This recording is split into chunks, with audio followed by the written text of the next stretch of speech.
Good morning, everybody. It's 8:54 and 7 seconds on August 30th. This is the drawing for the Spider-Man 42, which is the first Mary Jane face. And face it, Tiger, you struck the jackpot. And issue number 59, which is the first Mary Jane on the cover.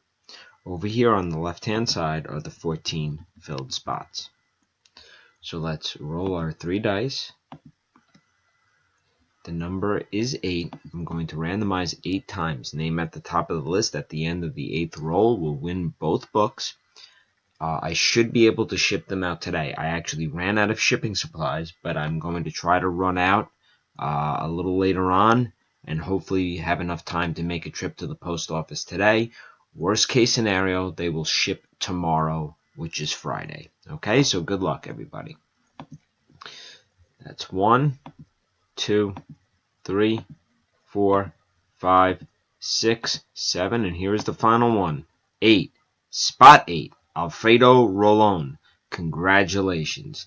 Time is 8:55 and 18